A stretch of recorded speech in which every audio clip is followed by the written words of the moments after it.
ఏపీలో క్రైస్తవుల తీవ్ర నిరసనలు. హైదరాబాద్కు పాస్టర్ ప్రవీణ్ మృతదేహం.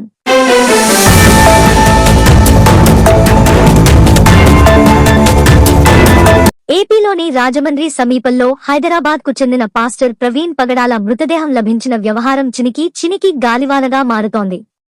పోలీసులు దీన్ని రోడ్డు ప్రమాదంగా చెప్తుండగా, క్రైస్తవ మత బోధకులు మాత్రం ఇది హత్యే అని ఆరోపిస్తున్నారు.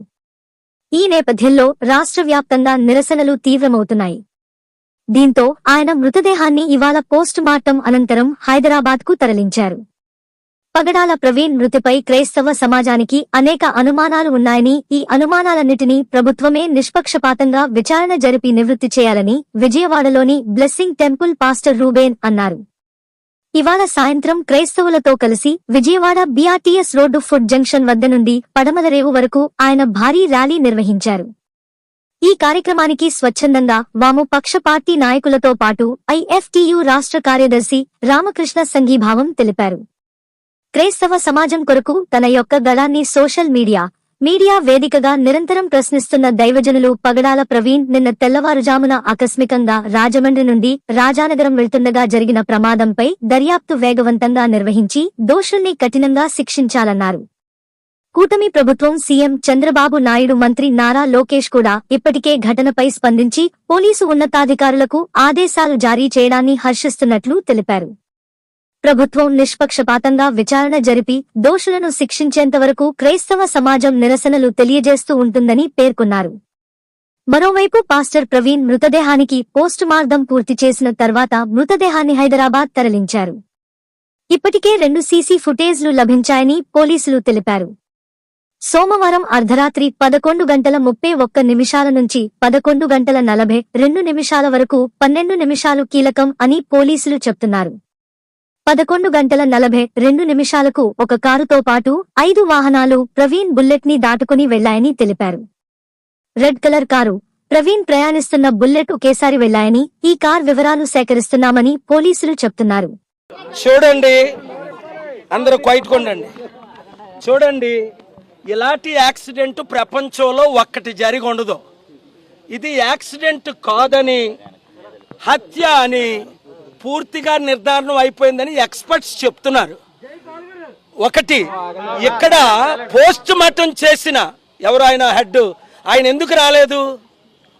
రాజుగారు అసిస్టెంట్ సూపరింటెండెంట్ నన్ను లోపలికి పంపించి మీరు డాక్టర్ మాట్లాడతానని వెయిట్ చేసి బాడీని తీసుకెళ్ళి నన్నే మీరు మోసం చేస్తున్నారంటే ఇది కేవలం కుట్రపూరితమని నేను సుప్రీంకోర్టు వరకు వెళ్తాను, ఏపీ హైకోర్టులో ఫైల్ చేస్తాను. చంద్రబాబు నాయుడు గారికి నేను ఒక మనవి, దేవుడు క్షమించడు. ఇది కానీ అన్యాయం జరిగితే చంద్రబాబు నాయుడు గారు, లక్షల కోట్ల సంవత్సరాలు నరకం మీకు తప్పదు. దేవుడి గురించి మీకు తెలుసు కదా, దేవుడు సత్యం తెలుసు కదా మీకు. రెండోది, రెచ్చగొట్టే ప్రసంగాలకి మీరు ఎలా పర్మిషన్ ఇచ్చారు? సనాతన పేరుతో ఎందుకు రెచ్చగొట్టడం? ఆ తర్వాతే ఇది జరిగింది. అర్థం చేసుకోండి. మిమ్మల్ని ఇప్పుడు రిక్వెస్ట్ చేస్తా, 72 అవర్స్ తర్వాత ఏం చేస్తానో మీరే చూస్తారు.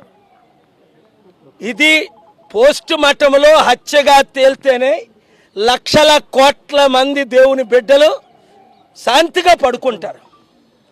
ఎవరు చంపారు? ఎందుకు చంపారు? ఎలా చంపారు? ఎక్కడ చంపారు? అన్నీ ఇప్పటికే టోటల్ ఇన్ఫర్మేషన్ మీ దగ్గర ఉండాలి. ఒక ముఖ్యమంత్రిగా మీ హోమ్ మినిస్ట్రీ ఎవరో నాకు తెలియదు, ఆవిడ ఏం చేస్తుందో. మీరంతా బిజీగా ఉండి వాళ్ళ మీద కేసులు, వీళ్ళ మీద కేసులు, కక్ష సాధింపులు వద్దు. రాష్ట్రానికి 1% అభివృద్ధి కార్యక్రమాలు రావు. ప్రపంచంలో ఉన్నది 260 కోట్లు క్రైస్తవులు, 180 కోట్లు ముస్లింలు. కనుక అర్థం చేసుకోండి. నేను నోరిప్పి సత్యం చెప్పానా? ఎవ్వడి ఇన్వెస్ట్మెంట్ తేడు రాష్ట్రానికి. ప్రెసిడెంట్స్ రూల్ తేవాలా? మీరు ఇది సత్యాన్ని బయట పెడతారా? ఎందుకు సీసీటీవీ కెమెరా ఏది? ఎక్కడ పెట్టారు సీసీటీవీ కెమెరా? క్రైమ్ సీన్ ఏది? ప్రొటెక్ట్ చేశారా మీరు? ఫెయిల్యూర్ చీఫ్ మినిస్టర్దే కదా, డిప్యూటీ చీఫ్ మినిస్టర్ పవన్ కళ్యాణ్దే కదా. దేవుడు క్షమించడండి, నేను క్షమించనండి. కోట్లు ప్రజలు క్షమించరండి. ఎవరు చంపారు? యూపీ నుంచి తీసుకొచ్చారా? మహారాష్ట్ర నుంచి వచ్చారా? మన తెలుగువారు చంపారా? సీసీటీవీ కెమెరాలో ఒక చిన్న బిడ్డ మిస్ అయిపోతే సీసీటీవీ కెమెరాలు ఉన్నాయే అంటే ఇది గవర్నమెంట్ ఫెయిల్యూర్ అనే కదా. మీరు సీసీటీవీ కెమెరాలు ఫుటేజ్ ఎలా డిస్ట్రాయ్ అయిపోయింది? వీళ్ళు అడుగుతున్న ప్రశ్నలకు నేనేం జవాబు చెప్పాలి? అందుకనే నా ఇన్వెస్టిగేషన్ నేను చేయిస్తే ఇక్కడ ఉన్నవారి ద్వారా ఇది హత్య అనే క్లియర్గా తేలింది. మీరు ఎవరినో మేనేజ్ చేయగలరు, దేవుణ్ణి మేనేజ్ చేయలేరు. చంద్రబాబు నాయుడు గారు కేఏ పాల్ని మేనేజ్ చేయలేరు, సత్యాన్ని మార్పించలేరు. ముఖ్యంగా చెప్తున్నాను, ఐఓ ఇన్వెస్టిగేషన్ ఆఫీసర్ అండ్ డిఎస్పీని ఇప్పుడు కలిసా. మీ కుటుంబాలు నాశనం అయిపోతే మీరేమైనా తేడా చేశారంటే ఇది నా నోట్లో నుంచి వచ్చిన దేవుని మాట. అలాగే పోస్ట్ మార్టంలో తేడా చేసిన వారందరూ దేవుడు కళ్ళు కప్పలేరయ్యా. ఇది హత్య అని పూర్తిగా రుజువు అవుతుంది. మీరు అనౌన్స్ చేయండి, లేదా మీరు అనౌన్స్ చేసేటట్టు మేము అనౌన్స్ చేయిస్తాం. Thank you.